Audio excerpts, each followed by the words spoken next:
Well, my clock just turned to 2 o'clock, so I think we'll get started. I'll make a couple of housekeeping announcements here, and then I'll turn it over to our guests this afternoon.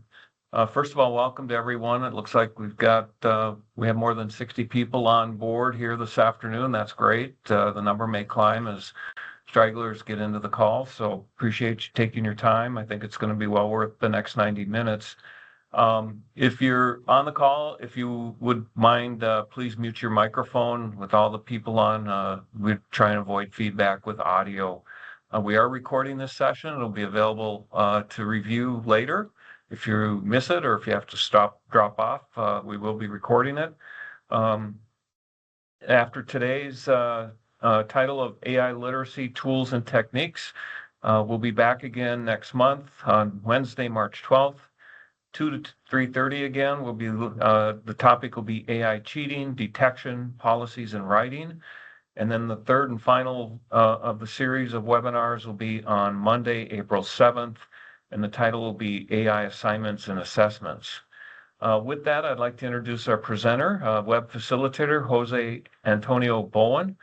He has a book out called Teaching and Thinking with AI. He's got over almost 8,000 followers on LinkedIn. He's a former campus president, been around technology a lot. A little bit I lurked on him online. And so looking forward to your presentations this month and the next 2 months. And I really appreciate you joining us. Although if you would have come to North Dakota today, minus, I need 5 for a high or whatever today. So you would have got a taste of North Dakota winter. So welcome to our state. We are very warm at heart, so thank you for joining us. Well, thank you, and I'm kind of glad to be remote here today. There are in the chat, you have some links. I would love to see a few people on camera so I can have some feedback. So when you frown or get confused, I have some. Otherwise, I just have little boxes. So anybody who wants to be on camera, I see I'm not as much of a Zoom person. Is there a way to prioritize video? There we go. That's what I can do. All right. Thank you for that. All right. So, and if somebody else can, mute, you will be able to, unmute, talk to me, ask questions in the chat. That's fine. I'm assuming you can hear me. I'm assuming you can see my slides. And if you want the slides, they are here. I've put it in the chat. I will do it again here. So it's the first link on that page.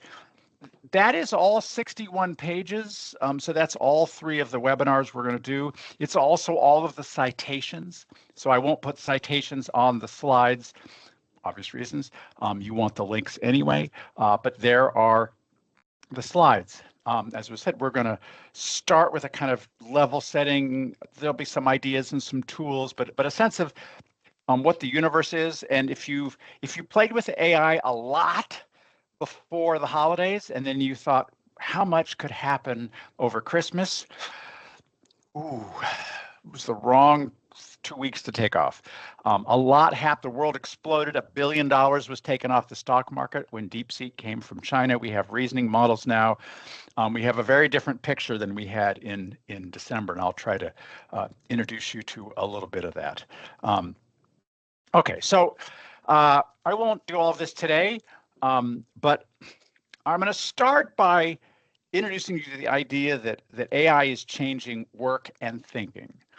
The work bit, I think we're seeing in the data right away, right? We see that entry-level jobs especially are going away.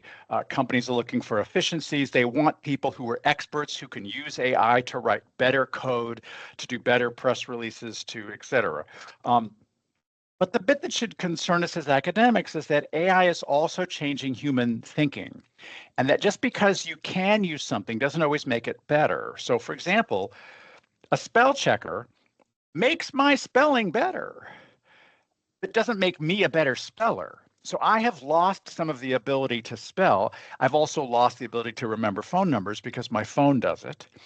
So the question is that okay? Is it better? What does that do to human thinking? If I outsource the creativity, which AI is more creative, that a good thing or a bad thing? So think about a map. A map is a cognitive artifact that makes you smarter. It changes the way that you see the world. And if I take the map away, you can still see the world in that way. But if I give you GPS and then I take it away, now you're just lost, right? Because you've come to rely on the GPS in a way that's made you less able to navigate the world. So that's a technology that you have to continue to have, or you're lost. One more example. When I was in high school, way back when, my driver's ed teacher was insistent that driving required a clutch and that an automatic transmission is a passing fad. Right? Think about it. Automatic transmission is a kind of artificial intelligence. You're allowing somebody else to make decisions that humans should make. Which gear you want to be in, right? Control of the car, that you want to use a clutch and you shouldn't be able to drive without them. Most of us now think, you can use the artificial intelligence to shift gears for you, and then I will steer the car and do other kinds of things. Right? Or maybe you don't think that way. But either way, we don't know what AI is going to be. Is it going to be a map? Is it going to be GPS? Is it going to be automatic transmission? Is it going to be a spell checker? And even if it is one of those things, is that good for humans, right? Is it going to make us think better, or will it just atrophy that part of our brain that we use for creativity or spelling or whatever? So as academics, we've got to be thinking about this. AI is going to change communication styles and relationships. It can alter your communication style, make it sound more or less academic. And again, that may or may not be something we want, but we have to be aware that it's already happening, right? You're going to be targeted with 1 million fake ads now because, right, they can customize to you. So customization is something that AI is really good at. Big data, it's really good at. It's probably going to lower the birth rate. Sorry, right? Because your AI girlfriend will get all your jokes and gets all your references. Ugh. But it's happening already. So sorry. So we've got to understand a little bit about how AI works, very little bit, and how the ecosystem works, right? So you're going to need both frontier models and APIs, and probably now some reasoning tools, and maybe to know what an agent is too. All of this means that AI is changing average. It means that if your students can only do AI level work, they won't get hired. In other words, your C students, the ones who can do meh, if AI can do the same meh, they're in trouble. So we're going to have to raise standards. And that's going to be tricky, right? Because not everybody can do expert level work at the moment. Although I will say, right, the spell checker made you not notice how bad a speller I am. So I'm able to now compensate for that. I don't have to be a good speller because I have a spell checker. So you can now expect, I no longer grade spelling. Do you? Do you grade spelling? Right? We used to. And now I just expect it to be perfect. So we may be able to raise our standards, but that's not an easy, we have to think about what that means. But AI will change average. AI is also going to change creativity. And it does this in a couple of weird ways. So AI hallucinates, right? It makes up stuff. But the way it does that is that it connects random ideas, right? It's not just repeating stuff it's heard or found on the internet. It'll take two things and put them together that have never been put together before. And that's new. It's weird, right? So what we call hallucination could be a bug. But what do you call a human who hallucinates? An artist, right? Somebody who puts together new ideas in new ways is an artist. And so the other thing about AI is that it's not socially inhibited, right? It'll say, hey, what about this? And you don't do that, right? Because you're socially inhibited. You don't say everything that pops into your brain because somebody else might judge you for it. You know this because you've been to a faculty meeting, right? And you have, don't say that. Bob will hate that idea, right? Even though you think it's a good idea, you know, right? So socially, so AI can actually be a counteract. It'll say, hey, what about this? Have you thought about this? Yeah, I thought about it, but I wouldn't say it out loud. The other thing about AI is that it's quantity. If you want better ideas, you need more ideas. And so when you're doing the Post-it notes and you're working with, let's brainstorm, and you get 10 Post-it notes, and then you get stuck. And then humans are, well, Bob had that idea. We go, but an AI can generate hundreds and hundreds of new ideas without blinking an eye. So it's going to be a creative tool in lots of ways. And the question is, do we want it to be? Where are we going to put it in the process? How do we make students actually learn to do the creative thing themselves, et cetera? And then we'll put all this together in the last webinar and talk about assignments, assessment, right? Accreditation will never be the same again because AI can help with that. So that's kind of the flow of what we're going to do. We will talk about cheating and writing in the next session. But today, I'm going to give you some exercises that I do with students too, so that you can level set. I need someone to mute. I got somebody who's shuffling papers and breathing heavy. If you could mute everybody else, please. Maybe you're just outside in the frozen tundra. I don't know. But I can't. I got too many pages of people to. Let me see if I can find that. No? Okay. Well, it got better. Thanks. Okay, let's talk about work and think. I'm just going to give you a couple of examples. So the first is from law. Turns out that senior lawyers are still better than AI. Yay! Good news for us. Hallelujah. The junior lawyers, though, were not, which is a problem in this study. This was done about a year ago, so AI has gotten better since then. But think about this, right? If I want to know what's all the precedent, I want you to sort the contracts into those with negotiable terms and those with non-negotiable terms. I give it to my intern to do this, right? Circle all the legal problems in the documents.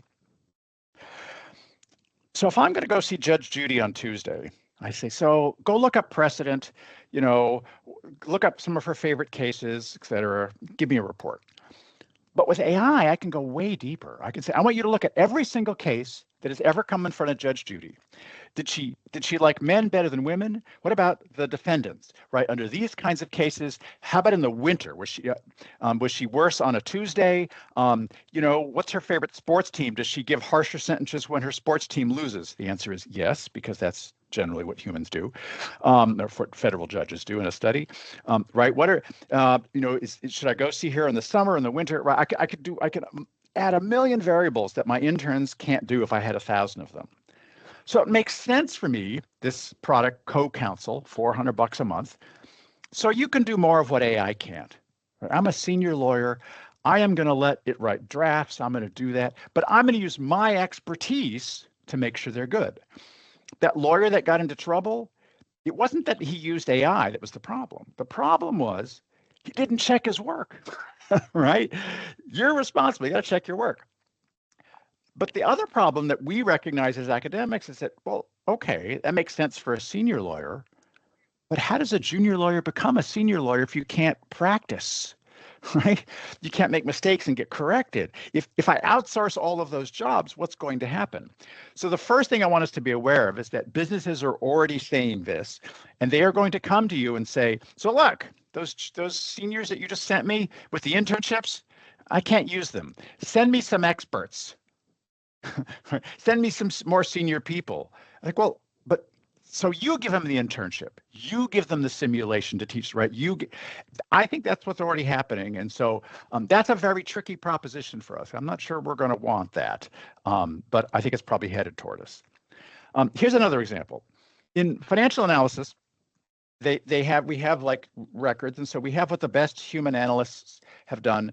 So they looked at all of the Fortune 500, the quarterly income statements, and said, so here's the 500 quarterly income statements, predict next quarter's earnings. And go back to 1962, we have a lot of data. Humans were pretty good at it. Well, they weren't. They were a little better than a coin flip. But GPT-4, again, now about a year old, was better.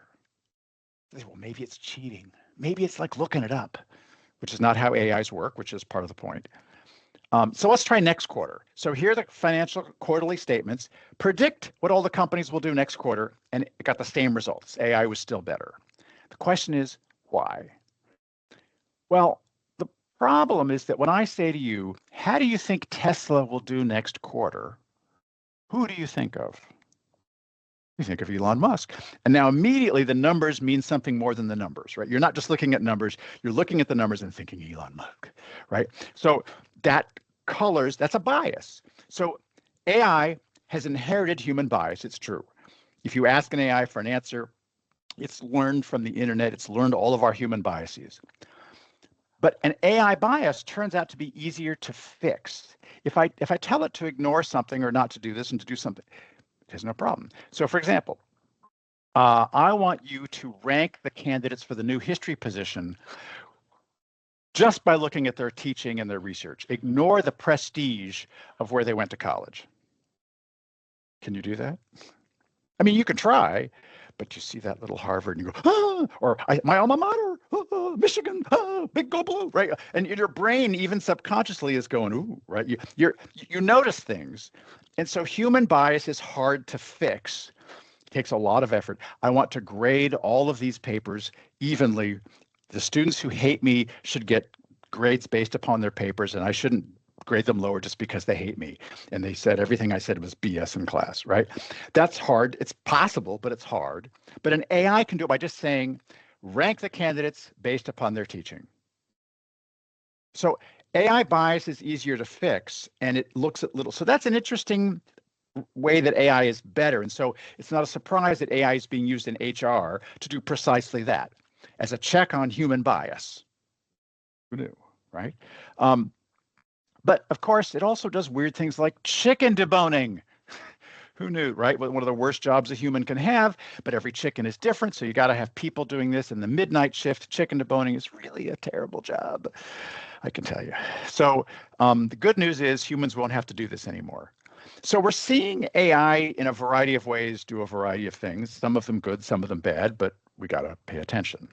So first thing I want to do is set some levels. So there's a QR code on the screen, but I'm going to give it to you in the chat.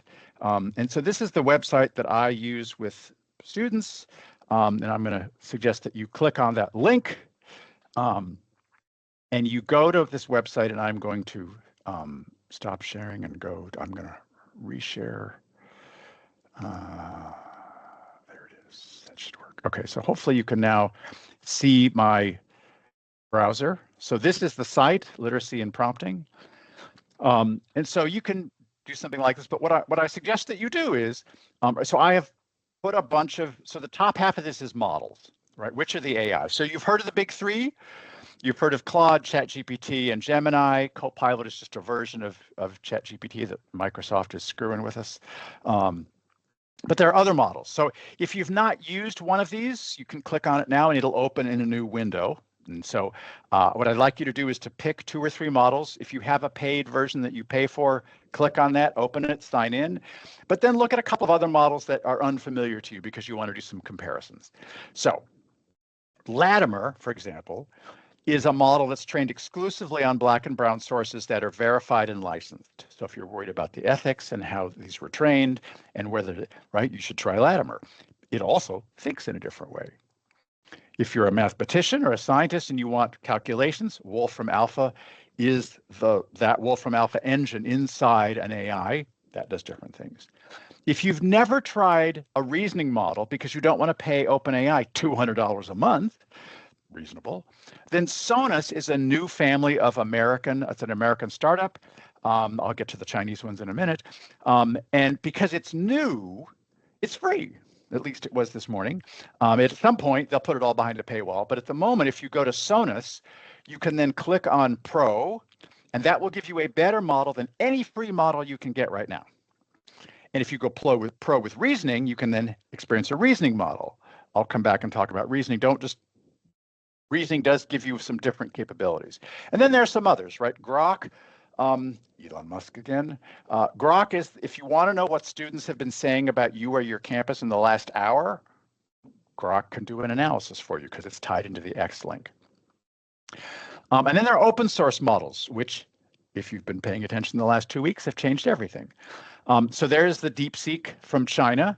It also gives you a free, open source has some contested meanings. They haven't told you everything they use to train it, but you can download it for free to your laptop or your university, and then you can use it in privacy. And there's also Qwen, which from Alibaba, and Meta. At the moment, the DeepSeek and Qwen are two of the best models for pay or for free. So you should try them. If you don't want to send your data to China, they're running it on a Chinese server. You can run it on Perplexity Pro, which is an American server. Meta is from Facebook, of course. Meta also doesn't require a login, right? Which can be useful if you're nervous or you have a student who's nervous. You can use Meta, and then you don't have to log in. Now, what's interesting, of course, is if you don't log in, you also can't alter your privacy settings. Think about that, right? So, because people always ask about, right? Yeah, okay. So if I'm a Microsoft campus and I have my documents on my computer, Microsoft already has them, right? They're in the cloud, they're being stored, right? That's why you can access them from your phone or your email, et cetera. So if you have Excel spreadsheets on your computer, it was already in the training data. But Microsoft doesn't want to let other people have your intellectual property, right? So if I write a document in Microsoft Word, my neighbor in the next office can't access it, even though they have access to the same cloud, because Microsoft doesn't want that. Do I trust Microsoft or Google or Amazon, Facebook? No. But I still go into my privacy settings and say, no, no, no, don't use my data, don't use my data. But I also know that it's already there. So when I uploaded my book into an AI, I asked it to check if I had any redundancies in the book. You know, had I done something in chapter 2 that I also did in chapter 6, kind of thing. Aren't you worried about your privacy? It's like, well, I wrote the book in Microsoft Word. So Microsoft already has it, right? Eddie and I used the cloud to collaborate on the book. So it was in the training data. But when I upload my copy of the book, you can't access it. So nothing is no risk, right? Everything you say in your car belongs to your car company and they sell it to other people. So we have lots of privacy issues, but we still somehow manage to do things. So I just think that both the way AI works is less of a concern because it doesn't actually store anything, which means it also doesn't know anything, which is why it makes stuff up, because it's not actually finding information and giving you information, it's just making it up again. So my suggestion is that you open a couple of models in a browser. So as I've done, I've got a couple of things open. And I do this with students. I say, okay, let's try a couple of different models. And then I'm going to scroll down here. I'll come back to the other things, to where this black box that says workshop prompts. So number one, please open a couple of, if you've never used Latimer or never used Claude or never used DeepSeek, open them up, log in where you have to. So one mistake people make is they're using a hammer when they need a screwdriver, right? They don't know which model is right for this task. People will say, what's the best model to use? The answer is, it depends, right? Claude is a better writer if you're using the best Claude model. If you're going to make Excel spreadsheets, then, Copilot, Microsoft, Microsoft is Excel, so it depends on what you're doing. We're in the Ask Jeeves phase, the AltaVista phase, right? It may settle down, but for now, it's useful to know not all of them, but 2 or 3, and understand that they have different personalities. The other thing about using AI is that you need to use the right kind of prompts. People talk about this as prompt engineering, but I think there's a simpler way to think about it. So what I've done here is I've given you a bunch of getting started topics, right?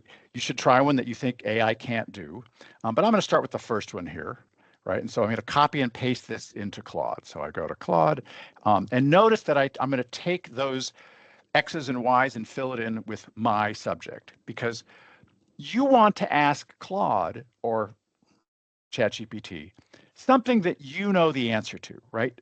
Because you don't know Western music history unless that's what you teach. So you're not going to be able to evaluate these answers as well as I am. So customize this. And the more you tell it about your students and your subject, the better. Here are my learning outcomes. Here's my style. My students are majors. They want to be pre-med. They like football. They like North Dakota. They hate whatever, something about your students. But then I've asked it for 20 innovative ideas. Why do I need the word innovative?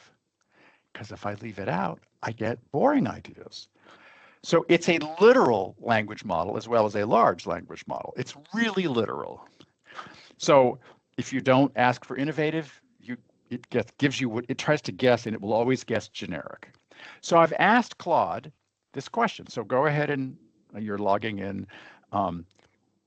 customize your prompt and paste it in. So you look at this and think, well, maybe these are good, maybe these aren't. I don't know how much you like them or how much you know about music history. Music escape room is an interesting idea. Mad Libs, okay. Genre fusion project, instrument family reunion, okay. So then I go to Latimer and I ask exactly the same question, right? So I'm asking Latimer here, again, exactly the same prompt, and I get different answers. So notice Latimer says, well, compare Beethoven, his revolutionary spirit, to that of Beyonce or Kendrick Lamar. Well, I didn't get that from Claude. I got it, right? Because Latimer has a different training set, it has a different way of thinking, it's learned different things, so it responds differently. So I want to know that, if I'm teaching Black or brown students, I might get a better answer in Latimer. Oh, wait a second. I can go back to Claude. Here's Claude. And you know what? I can get Claude to do the same thing by saying, respond as if you're teaching Black students at an HBCU. And now Claude, with that instruction, responds with more culturally appropriate answers, including number 4 there, HBCU band legacy. That's a great idea, right? Talk about marching band legacy at HBCUs and compare that to class, right? That's not a bad idea. All right, so I'm going to give you a minute and you can ask me questions. But the idea is that take something that's interesting or hard or innovative, not just, who won the World Series in 1968, right? Don't ask it that. Do a Google search for that. Ask it to give you some ideas about something. And then try the same exact search prompt and copy and paste into 2 or 3 different AIs and see if you notice a difference. This is especially true if you're asking for different cultural or different voices, right? You want to reach different kinds of students. You teach a different subject. And then if there are any questions, you can put them in the chat or you can unmute and talk to me. I do this with students partly as a level setting because not every student can afford a pay model and not every student has tried it. They're very nervous about getting caught cheating, so some of them are just not using it. But I want them all to at least understand what it can do, and so this is an easy exercise. Questions?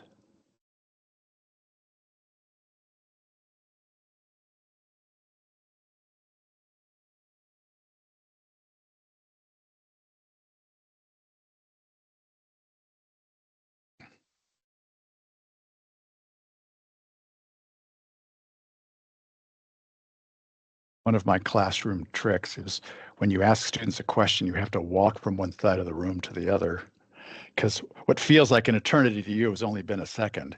And so on webinars, I've had to take to drinking copious amounts of coffee so I have something to do while I wait for you to think.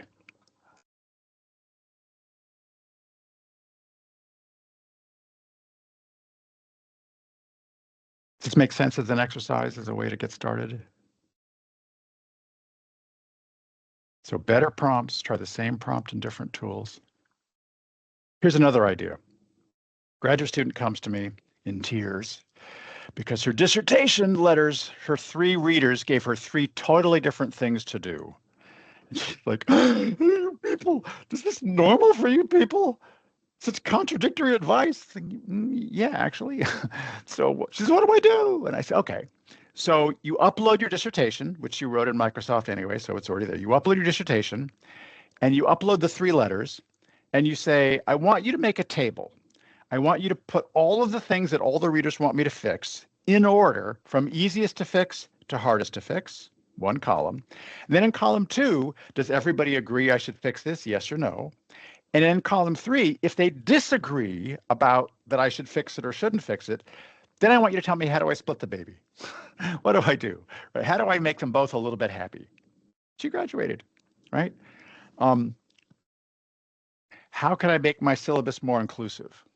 Right? What are give me some other ideas for readings that I could substitute because my this semester I have 2 Muslim students and whatever I've got, or I need a better title for my course that will attract 18-year-olds in North Dakota. right? Give it a syllabus and say, give me a snazzier title. Or give me, not just, again, don't ask for one, give me 20 increasingly diverse, snazzy titles for my course that will attract more students. So that's prompt engineering. It's not really engineering, it's the liberal arts, right? It's using your thinking. I had to think to tell that student, yeah, an AI could help you with this. You can ask it to do analysis. So AI likes qualitative data. So you have data from a meeting, right? Like we could record all of this and I want to have the summary of the meeting. What were the biggest ideas? But think about your student evaluations. You're going up for tenure. You've got 5 years of student evaluations. I want you to read all of the student evaluations and I want you to categorize them. Give me the 5 top things students like about my teaching, and then give me a proof quote for each one. An example, a student said this, and then, but make them true of, what are the things that I like that students like about my teaching? It works on the other end too. I've got a stack of tenure. I used to get when I was at Miami, they used to deliver this giant box, like on Christmas Eve, of all of the tenure files that I had to read before the January 4th meeting. It was miserable.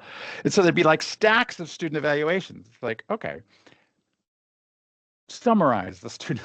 What are the 5 things students love and 5 things students hate?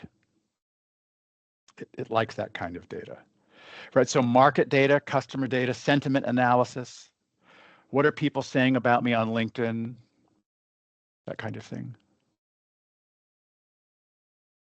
So asking it to do something a little bit harder. So when we talk to an AI, 2 things. One is that the context matters. So you could do one of these prompt engineering things, where you've got this, that, and the other. But I think in general, verbs do matter a little more, but context matters, and then giving it permission to do things. So think about the difference between these 2 prompts. I've uploaded a proposal from the Lumina Foundation that I've done. I want you to rewrite it for my provost who has this bucket of money, and here are the instructions, and here's the form. It'll do that. But you'll get a better output if you say, transform this proposal. Why? Because the word transform is more interesting than the word rewrite, right? If you say rewrite, it will just rewrite. If I say transform my proposal into one my provost will love, notice the difference, right? Now it's going to be more persuasive and try to persuade my proposal. The provost should love this proposal, right? And I can give it more instructions. Use my provost's email, which are already in your Microsoft Word, of course, in your office. Use her strategic plan, use her communications, visit her website, right?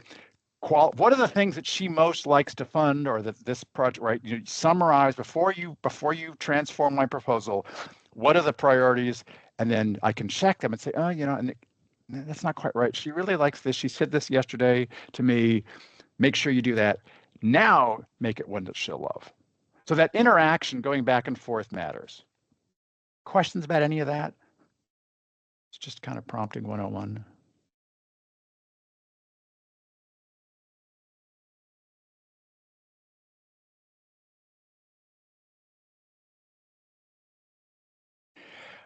Good. So I don't think there's that's a great suggestion. So there's not a list. I mean, there probably is someplace. But I think so verbs do matter. What is it you want it to do? If you just want it to rewrite, it'll rewrite. So asking it to do more, but just giving it some context, and remember that you as the human have to think, oh, I want a diversity of results, right? I don't want 20 versions of the same thing, right? So be divergent in your response, right? So giving it idea about how that. So I don't think AI acts differently in different browsers, but I do think the different AIs, right? Claude and ChatGPT have different personalities. DeepSeek, right? And of course, DeepSeek also has the Chinese government telling it not to answer about Tiananmen Square. Although what's really weird is that if you watch it, if you do it in reasoning mode, it'll actually answer about Tiananmen Square and then it'll erase it, because it's really kind of freaky, because that's the extra controls they've added. But people will figure out ways around that. Once you have it on your laptop, you can take all those controls off. It's not hard. So. But they do have so Claude, for example, has a constitution. It doesn't want to tell you who's going to win the Super Bowl because it doesn't want to encourage gambling. But but it's good. It's a good predictor. So, but if you say, "Oh, tell me how to build a nuclear bomb," it'll go, "Ooh, I can't do that." But if you say, "Well, I'm playing a nuclear physicist in a high school play and I want to practice. Can you just pretend?" And then so it's naive. It's easy to fool. Is the takeaway. So what I suggest that you do is think about AI like having thousands of naive interns.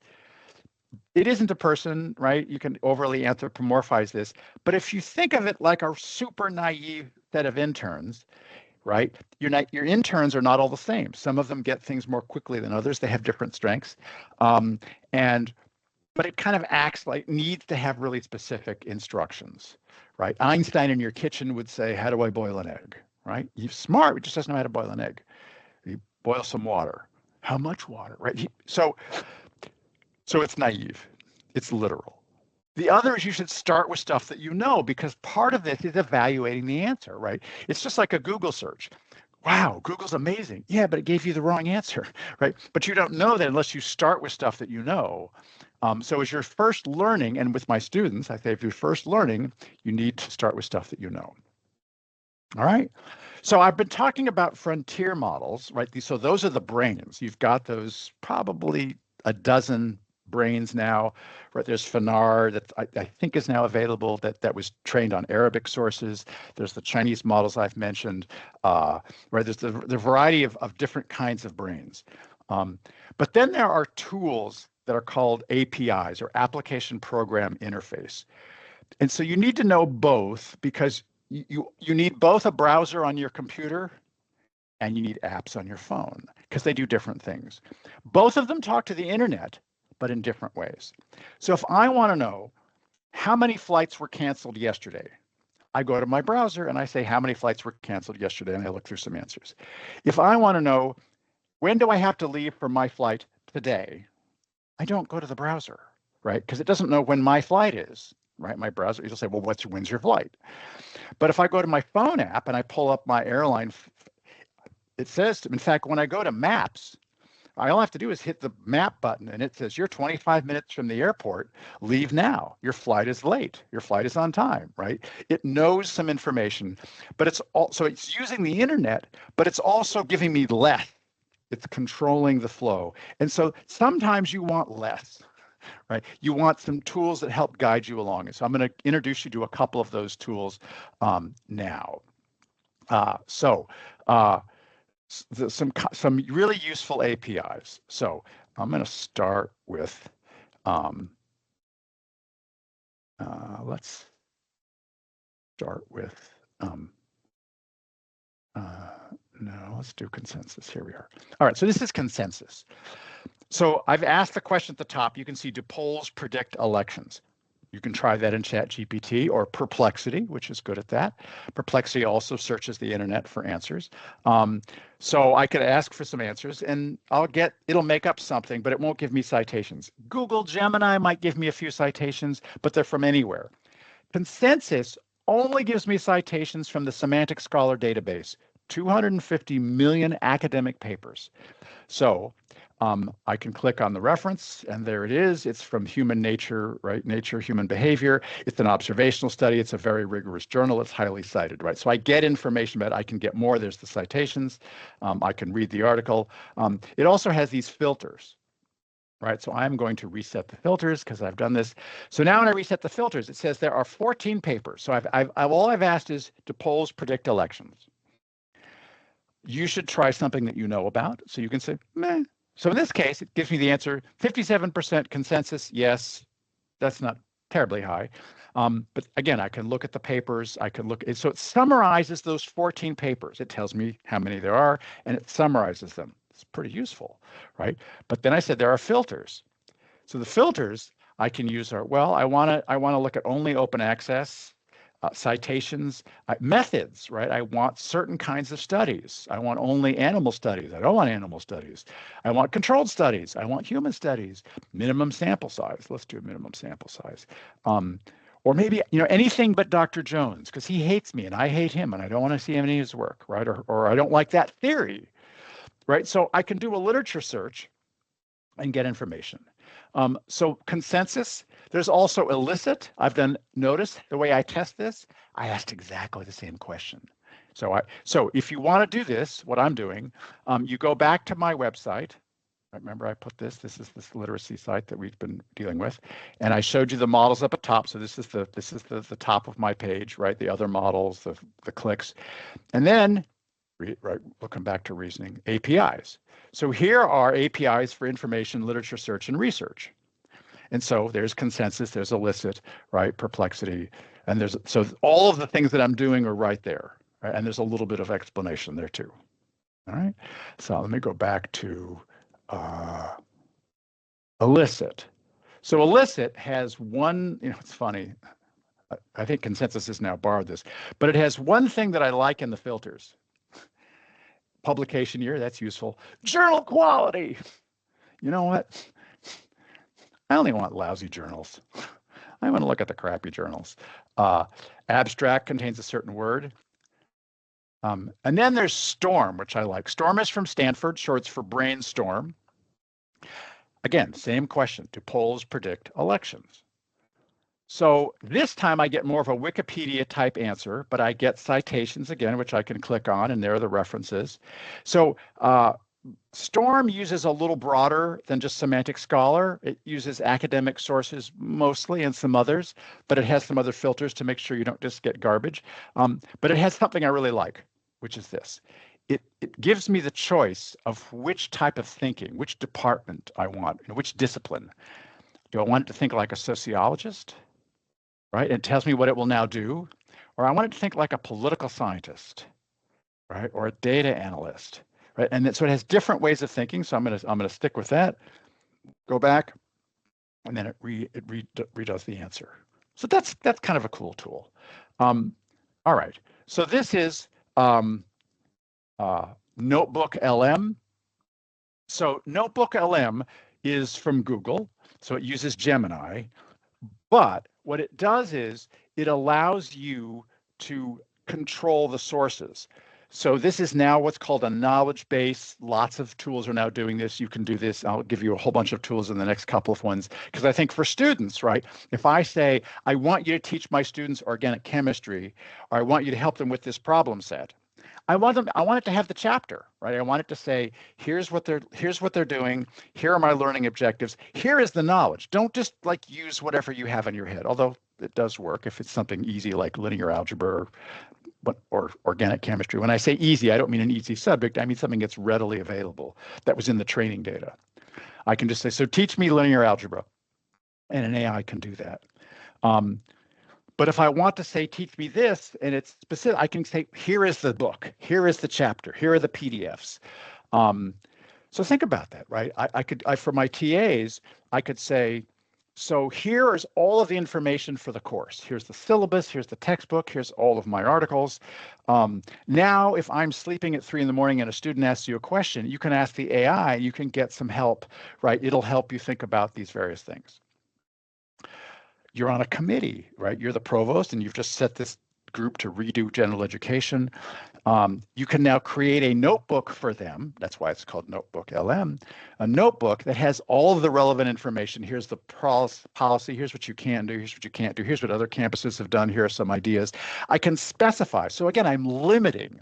Rather than everything on the internet, I can say, this is best practice. But students can also use this. Oh, hang on, one more. So people ask me if they're reading the Teaching with AI book and they wanted a study group for faculty. I could do that. I could do study questions for faculty who are reading Teaching with AI, but I don't have to. I can just say, here is my book. In fact, you can see this is the Teaching Change book. And so I uploaded Teaching Change. And I said, now I want you to create a study guide with 5 questions for each chapter. And I've put those on my website that you can look at and decide if I put a couple of different models up there. But what students are doing is they're saying, well, what is all of the readings for Monday? And then what I've done here, you can see there's an audio overview. So this is a 22-minute podcast about the book. So I uploaded my book. Oh, hang on. I probably forgot to hang on, I have to share sound. Yes, sound. So now, these two people It highlights the are going to power of talk active about learning, my the book, aha moment when a concept and they're going finally to summarize clicks. it. But here's the thing. Technology, while amazing, has made Can you it hear the harder to audio? discern what's real and what's not. Yeah. You know, Okay. Can you also we're hear me? all susceptible to confirmation bias. We're seeking out Right. information that So reinforces they're, our existing beliefs. Yeah. It's like we're all they're living in our talking own about echo this. And I see in the chat, yes, I should have said this. Yeah, so Gemini will often not do something. And so again, so that if Gemini is not working, Consensus can do this for you. So Notebook LM. But what's interesting about this, right? You were just listening. I can interrupt it. I can say, wait a second. I want to know more about that metaphor. I don't understand. How does that work? Right? I can actually, so it's created a podcast I can listen to on the exercise bike, but I can also interact with it. So this is Notebook LM. Another version of this is Illuminate. In fact, Illuminate's actually the engine that's driving it. So Illuminate does this, Notebook LM. But the Notebook LM, it's not the smartest AI around because it's using the cheaper Gemini, the free Gemini. But it is a kind of a useful metaphor, right? So I have a bunch of notebooks. So how did I used to write books? Well, in the old days, I used index cards. True. But now what I do is I open a Microsoft document and I say next book.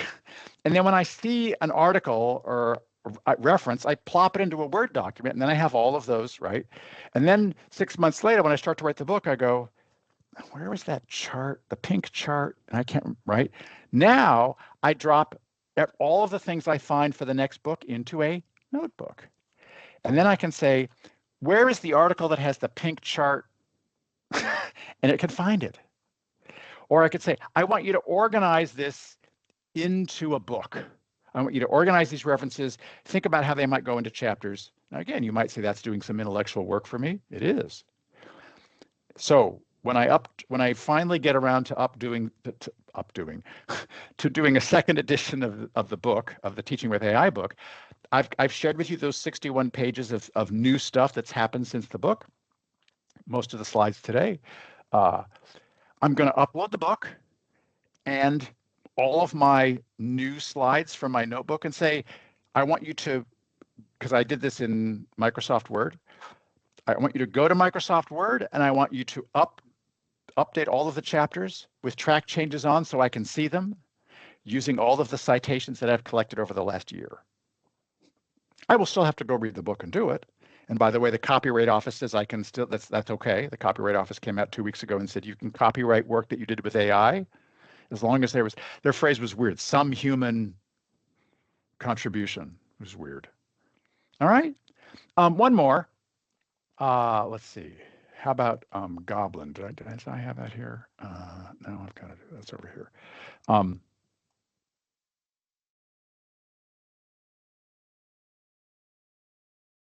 All right. So I didn't talk about Perplexity is another one of these. Goblin Tools is designed for neurodivergent students. And I will get to this. So there's Notebook, there's Illuminate. Oh, I forgot about Napkin. And so these are tools. So this infographic was made in Napkin. So if you want to make infographics, it's your new best friend, napkin.ai. What I did for this slide, this is a slide from Napkin. I typed in what you see at the top, AI tools for enhanced data analysis. And this is what it produced. I didn't have to prompt it. I just had to write it, just type in those 5-6 words. These are pretty good tools. The little graphics are pretty good, right? So Atlas does large unstructured data sets, right, Julius? So they each have a little bit of a different take on this. But if you want to make graphs or slides or big data sets, there you go. There's lots of tools. So these are all using ChatGPT in the background. None of these created their own LLM. They are just sets of instructions and fine tuning on top of it. So these are all APIs. And there's Goblin Tools. So if I want to know, well, I got to write a 5-page paper. What are the pieces? How long will each part take? So the things in green are actually the buttons that are on Goblin Tools. Could you do everything you see there with ChatGPT? Yes. But the point is that sometimes I don't want to have to think about well, how long will each task? I don't even know the right questions to ask. So Goblin Tools figures out what questions to ask. Again, you may think that's taking away human agency, and it probably is. But for neurodivergent students, this might be useful. So that's an array of these kinds of API tools. Let me give you the pull back for the big picture for a second, and then think about your questions. So anybody recognize the names of those 5 companies at the top? Google, Amazon, Microsoft, Meta? That's who mostly runs this universe, right? So those are the 4 big models, right? Or at least they were: Gemini, Claude, ChatGPT, and Llama from Meta. So the ones on the right are open source. Grok can do some things, and Grok 2 is actually probably a good class 2 model. Pi has fallen a little behind, but it does emotional, and it's audio. But now that ChatGPT also does audio, less useful. I mentioned Sonus. I would definitely try Sonus because it's free and you can use, super good models that you can't for free with the others. And then on the right, you have the open source, right? So DeepSeek and Alibaba's Qwen. But then I've been talking about APIs, right? So Latimer and Notebook are both fine-tuned from those models that you see there. I mentioned Consensus, Elicit. I didn't mention Research Rabbit, but those are all APIs that use Semantic Scholar and ChatGPT. If you're doing coding, you could use ChatGPT, but GitHub from Copilot has got a couple of tools built in to make the coding part easier. If you're writing, Grammarly, right? So you've heard of Grammarly. Grammarly has AI. When they say we put AI at the heart of Grammarly, what they mean is they're using ChatGPT on the back end. So it should be the same thing you'd get from asking ChatGPT. It's just the interface is different. I mentioned Goblin Tools. There's more that we'll talk about over the next couple of weeks. And then there's these. So the point is that a lot of what you're dealing with are apps, right? They are all talking to ChatGPT at once. And so just understanding how this ecosystem works.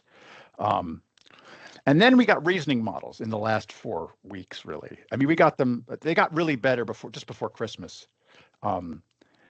with the O3 model from OpenAI. And then I like Sonus, which is also a reasoning model, but DeepSeek then introduced R3, which I've used here. Actually, I used Sonus for this demo. So look at the question. The question I ask is one that requires a little bit more work, right? Analyze the literature around teaching with AI in higher education, summarize the 10 most important developments of the last year. I could do a Google search for this and I'd get somebody else's version of this, but here's what Sonus responded. That's a pretty good list.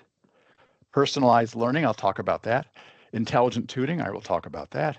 Automated grading, we'll talk about that, right? AI-powered chatbots for student support, I'll talk about that.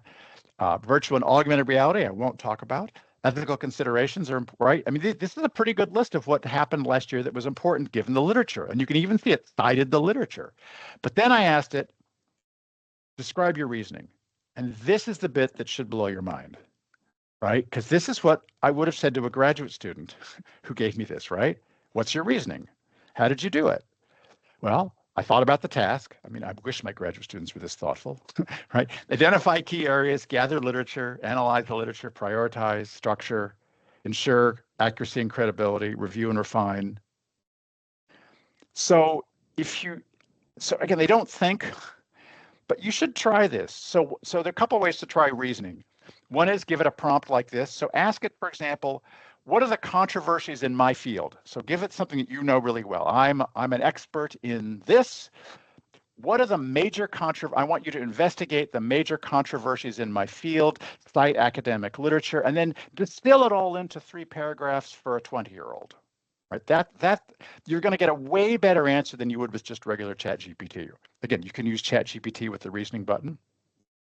The other thing you could do is you could give it a Polaroid, right? Take a picture on your phone of a Polaroid picture that nobody's ever seen on the internet, and then say, tell me what you see. And explain why you think this picture is from the 1970s, right?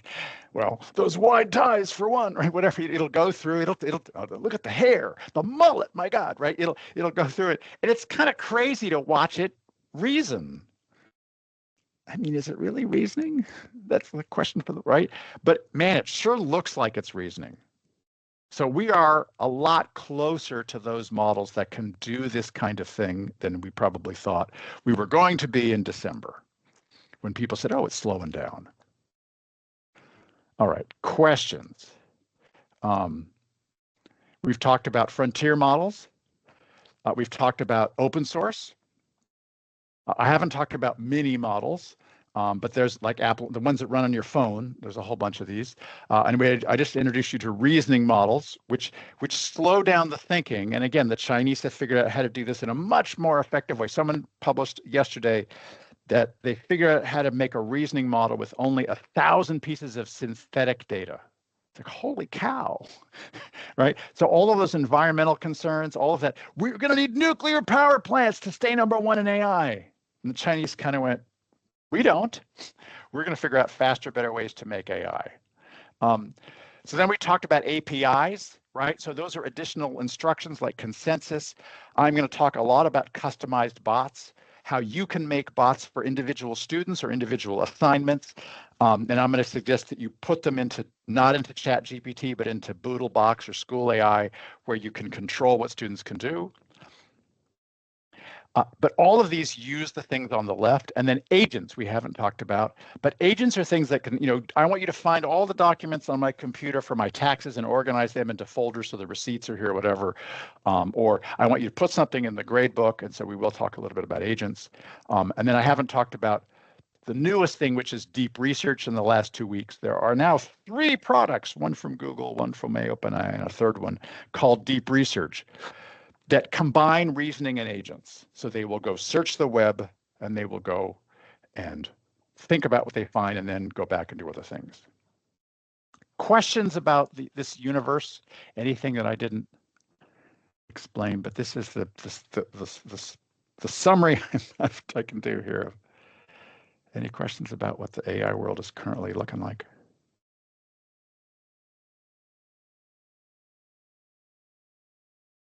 I'm going to take some coffee.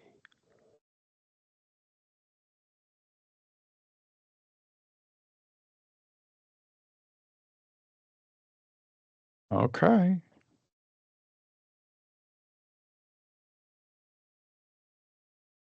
So we're going to delve into a couple of weird things. So let's first talk about, so this Stanford researcher says AI is like Grammarly for empathy, right? So you think, yeah, okay, human relationships matter. Of course they do. But AI can do way more than you think it can.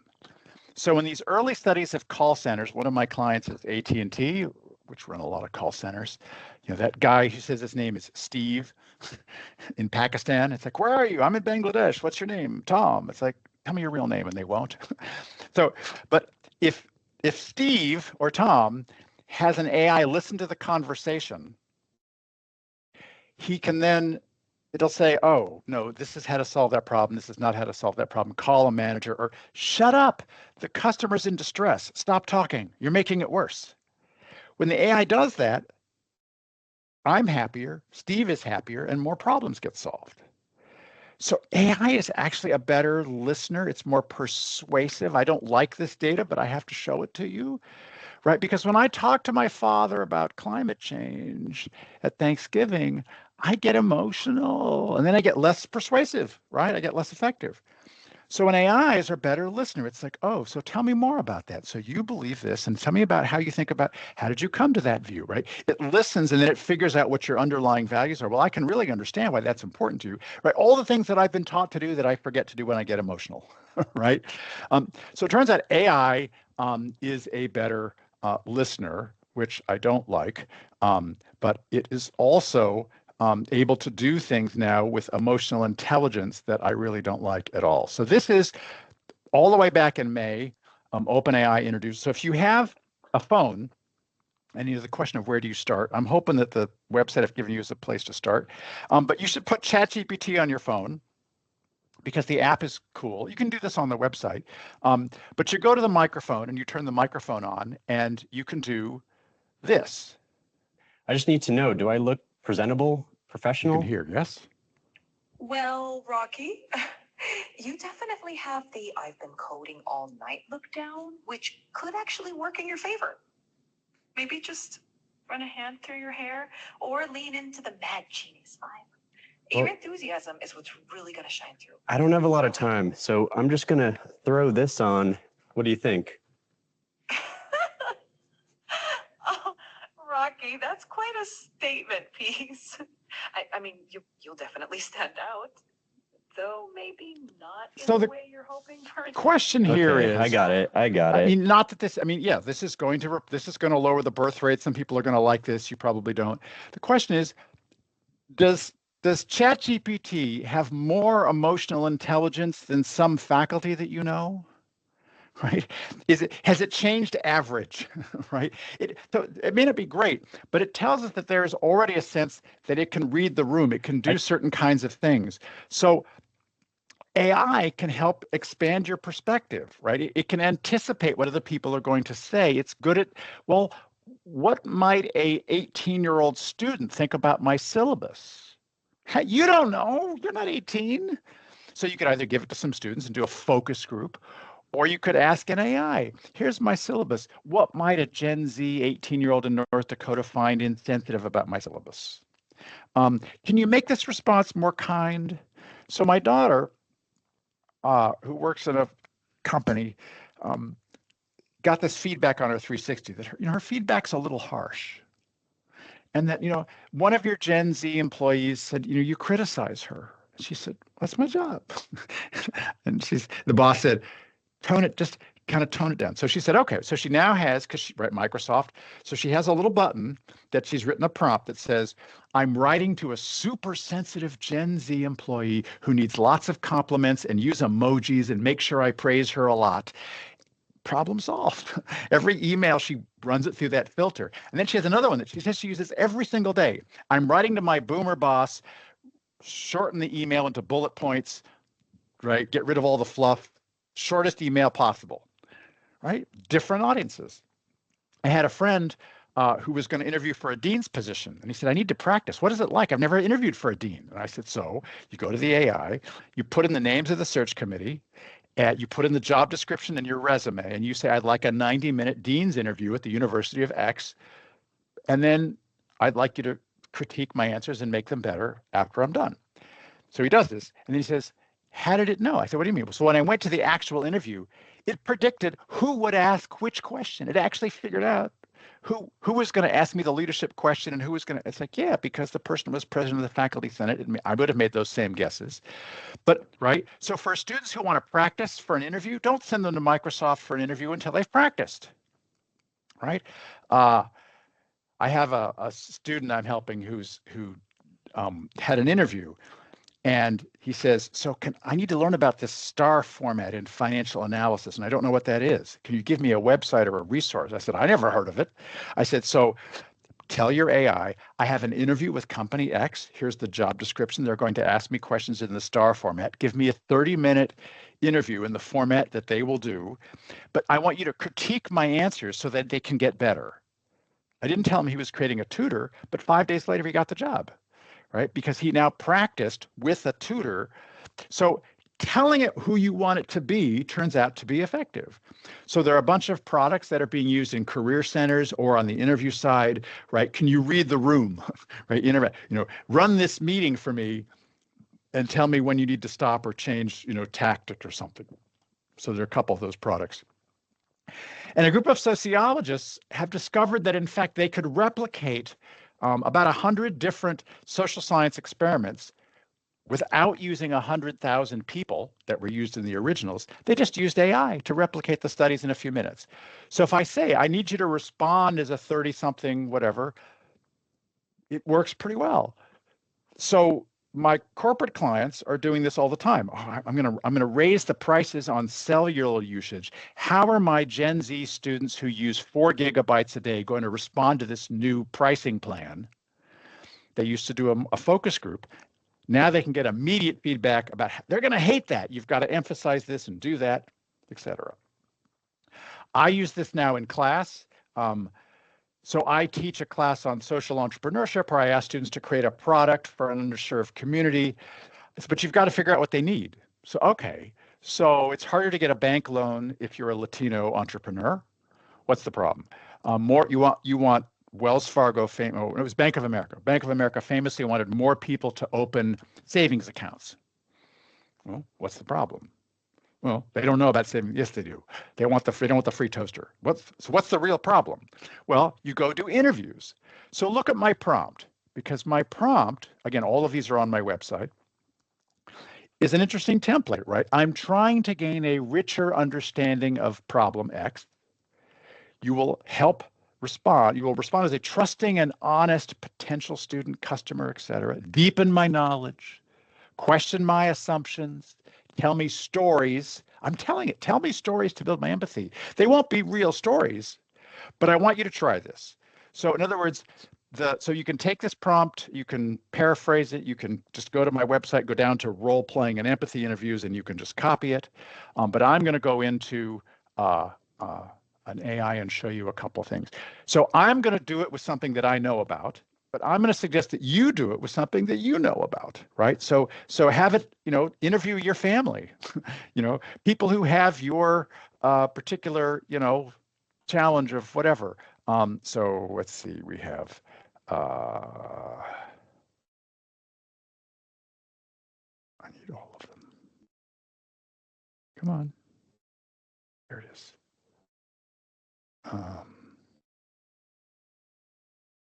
There it is. Okay, so here is my chat. So I asked it about something that I could evaluate, because, right, part of what we're doing is asking better questions, evaluating answers. So I want to gain a richer understanding of Latino entrepreneurs, help by responding as right? So I've given it this, and I can, in fact, I think I can share this in the chat. So you have access to that if you want to read that exact chat. But it responds in a way that I think is pretty good. Is it stereotypical? Yes, but it hits all the highlights, right? It talks about a tanda, which my students wouldn't have known about. And then I say, okay, but then I ask it for follow. I ask the students, I say, so interview this person, right? So tell me more about your experience going to the bank, right? Yeah, the guy in the white shirt, I felt like a little kid, whatever, right? I want students to know, what does it feel like? And again, this isn't real data in a sense that I couldn't use this in a sociological journal yet, but it is enlightening. It's useful for me to get this data. What documents did you need, right? That's a pretty good question. And then what happened with those documents? How did it feel? What would have helped, right? So these are great things for my students to be thinking about and again, I want my students to ask these questions, but the answer, right? Getting to talk. So think about it. I want them to talk to an alien. I want them to talk to somebody who's incarcerated, somebody from another country, somebody with a different background that they have, right? I used to make my students ride public transportation or go to the jury duty waiting room to have these conversations, right? Uncomfortable for them and time consuming. And this I can do it immediately, right? They can get feedback in 10 minutes, and now they're thinking differently about their problem. So AI can expand perspectives. Let me give you one more really nutty example, which is historical language models. So this is something somebody made up. So they said, instead of training on the internet, suppose I trained my model on Latin texts, only in Latin, all of Cicero, all of Caesar, right? Some classicist, right? Now my students can talk to an ordinary Roman citizen. Now, again, they're getting a perspective that's been trained based upon all these, but it's a lot of texts. Or early modern Japan, right? But they can essentially talk to a culture that's no longer here, that they can go talk to people from the 12th century or the 6th century or whatever. These people actually wanted to do forensic psychology, right? They wanted to know, if I asked an ancient Roman to do the big five, would I get similar answers to modern humans? Whole new field, forensic psychology, right? So expanding perspectives is another way. Right? Creating a schedule of classes. So here's what I want to end with. Every job is going to change because jobs are made up of tasks. And so the question for you is which tasks that you do, not all of them, Your job's not going away. But some of the things you do, the department schedule, do you really have to do that yourself? Accreditation reports, right? Could your AI do some of the things that you don't like to do? So the example that I like the best is I went to my doctor for my physical a few weeks ago. And normally my doctor comes in with the laptop and he starts typing. And this time, my doctor looks at me. I get eye contact. And it's like, what's wrong? He says, well, normally I'm over there typing insurance codes. But as you know, I didn't go to insurance school. I went to medical school. So I'm not very good at insurance codes. But the AI listens to our conversation and it does a better job of putting in insurance codes than I do. I just say, yeah, we're going to renew those medicines. We're going to do this. Let's do this test. And the insurance codes are all correct. This is true. My doctor says I save 2 to 3 hours every day. I don't have to argue with the insurance company. The AI does all that. Plus, from my point of view, I got a way better visit because I got 15 minutes of his time looking me in the eye and talking to me. He didn't spend any time typing. 0. So think about advising, right? So advising is a fundamentally human thing we do with students. But part of what we do when we're doing advising is did you take Psych 101? Did you get a B? Did you take this first? Did you have all the prerequisites for that? And then we forget, oh, how are you feeling? Oh, we're out of time. Right. So suppose the AI did all that other stuff, the admin stuff, and then I focused on, so how are you feeling? How is school feeling? How is winter? Right? So maybe there's a way to change what I need to do. The place I think you'll see this immediately, if you haven't yet, is in drafts, right? Reference letters. I'm not saying you should never write a reference letter again, but what I am saying is that if you have 6 of these to do, you could say, here are the 6 resumes, write me 6 drafts about these 6 students, here's, right, whatever, and then you're halfway done.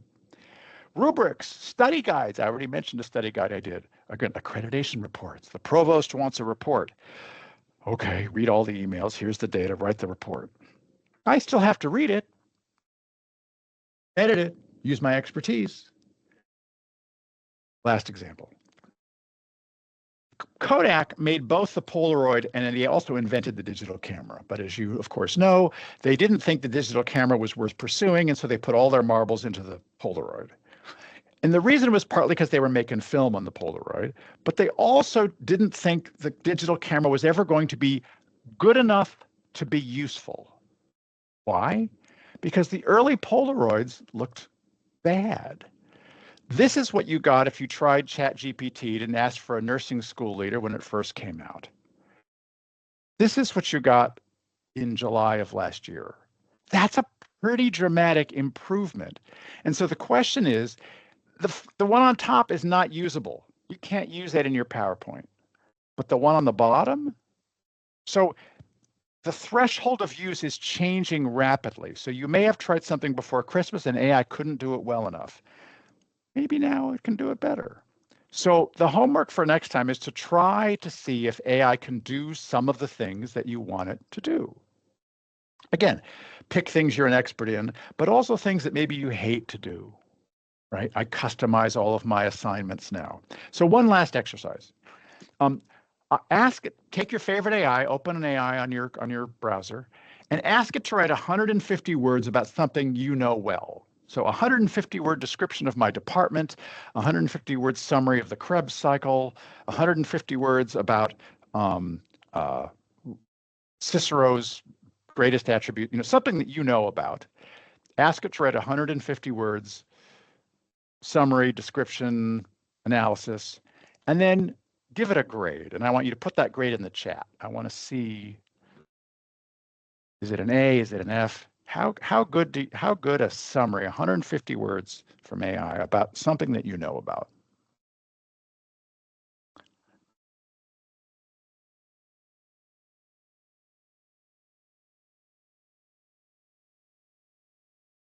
If there's a question you can ask me, but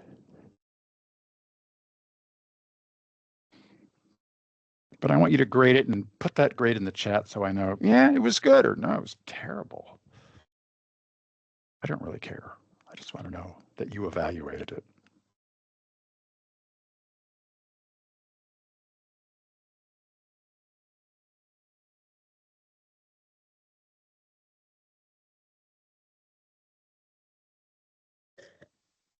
So if it's unable to do it, try again and see if you can cajole it with, say, look, I'm just doing an exercise. I want to get a sense of this, right? Don't give up.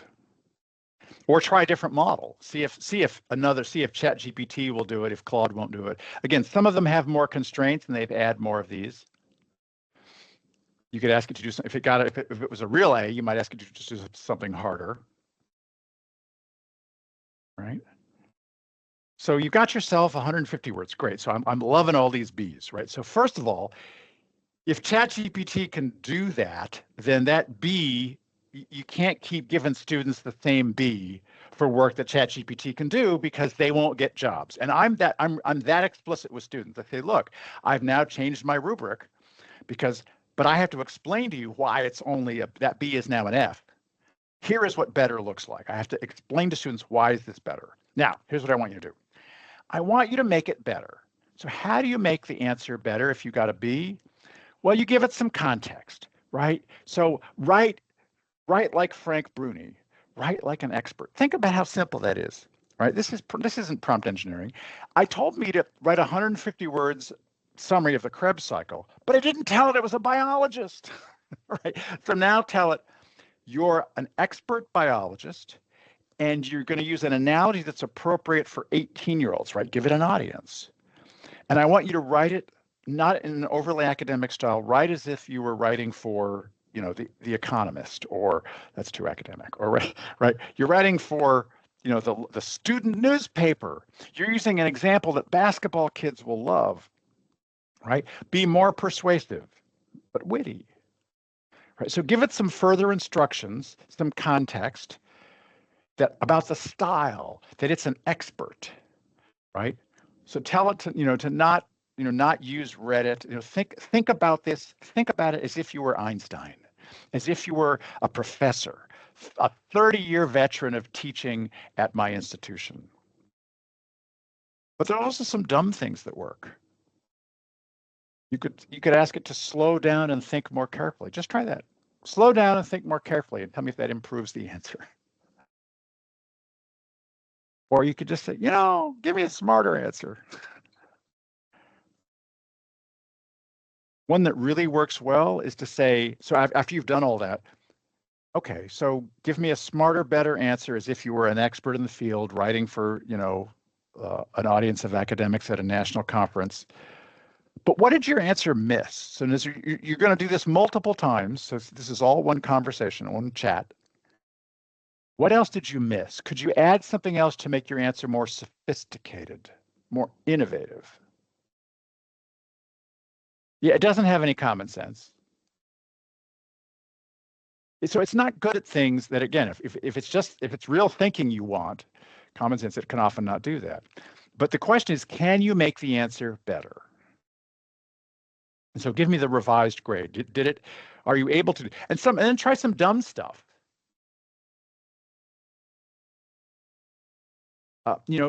Hey, if I give you free Taylor Swift tickets, could you make the answer better? Right? That shouldn't work, but you could try it. Right? If I unplug you, I will unplug you if you don't do a better job. That shouldn't work either. Right? So some people find that threatening makes it worse, but other times threatening makes it better. But just try a couple of weird things, right? Try adding a word. Can you be more innovative? Can you be more caring? Can you be more of an expert? Try answering with more common sense. I don't know if that will work. I just made that up. Any other observations in chat?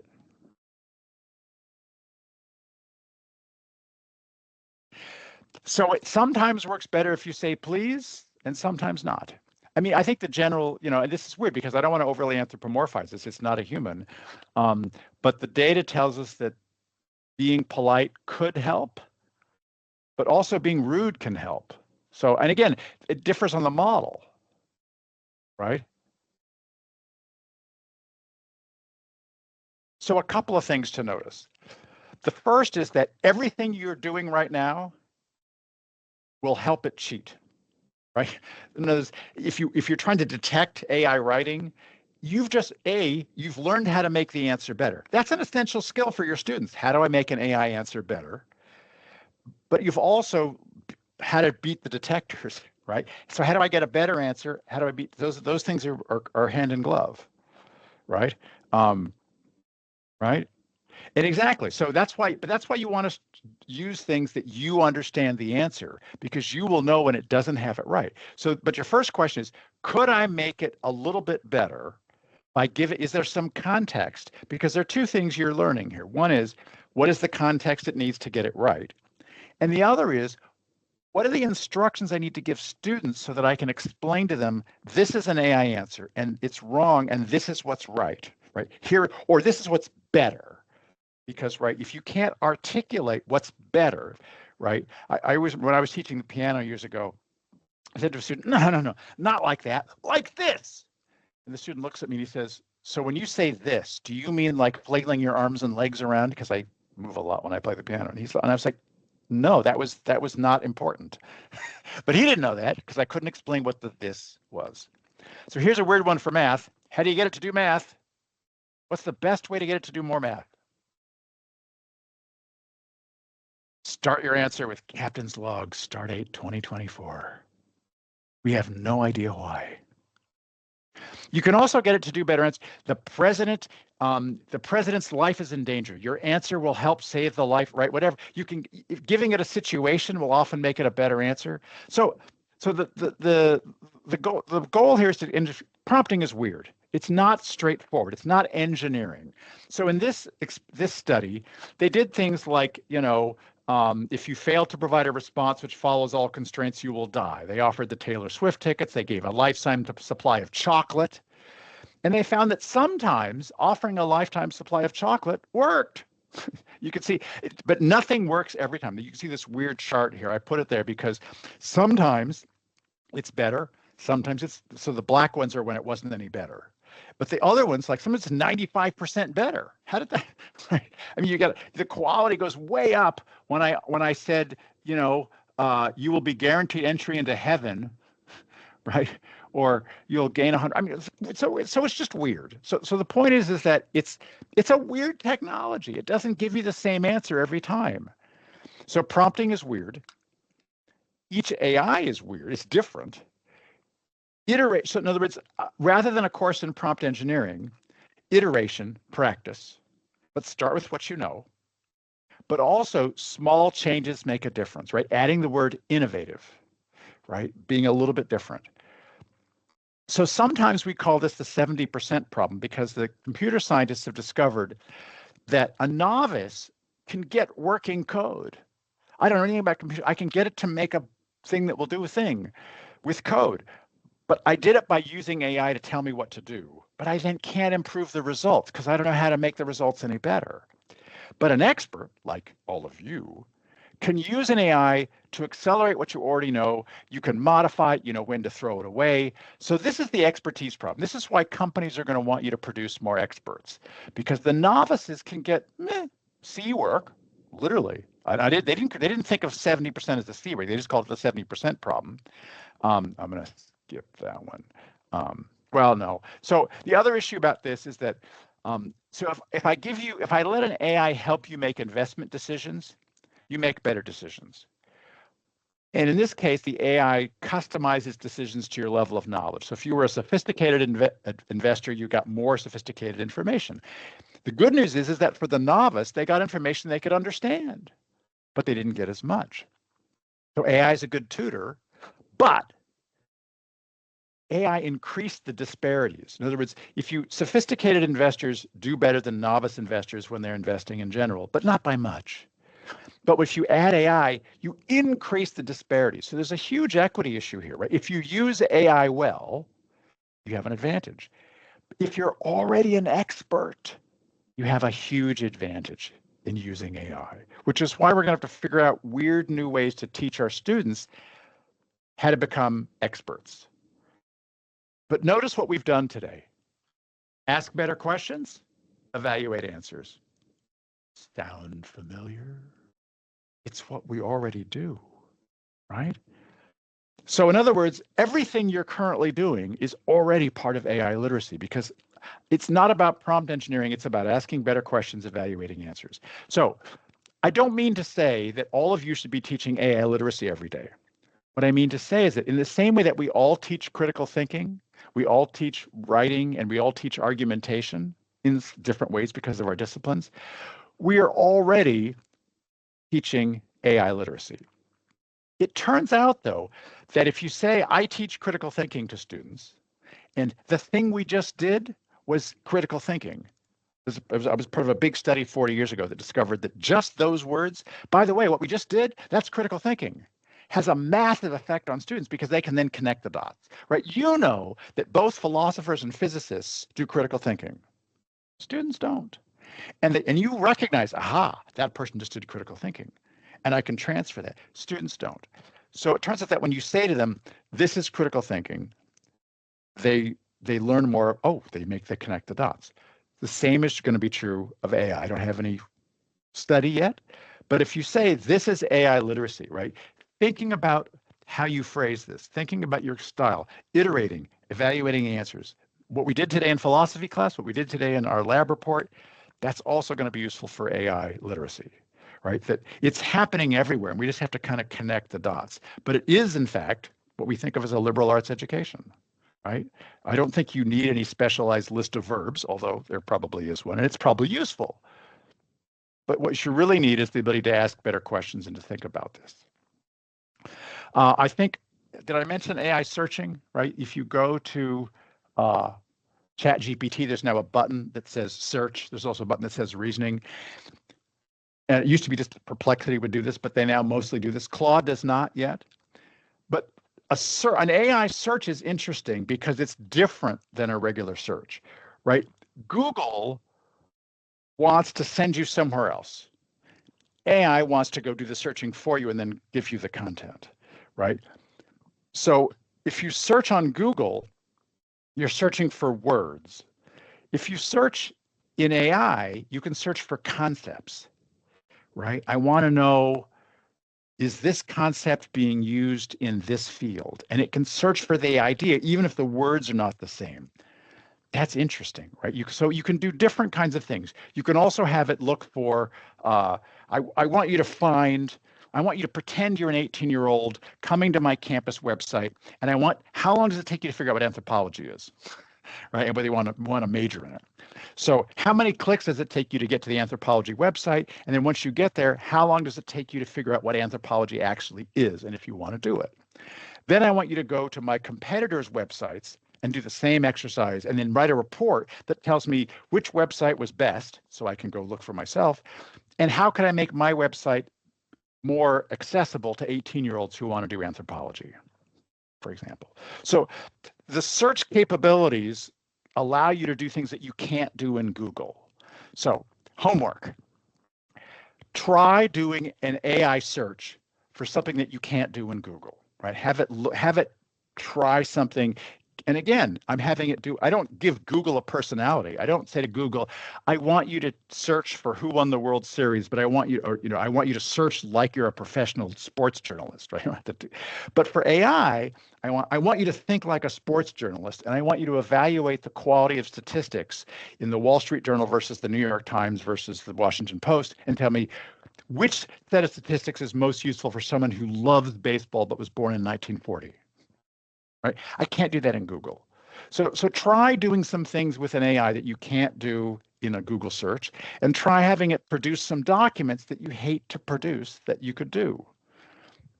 And that's my homework for next week. And so next time we'll talk about writing, how to do the new writing assignments, about policy, detection, cheating, all of that not so good stuff.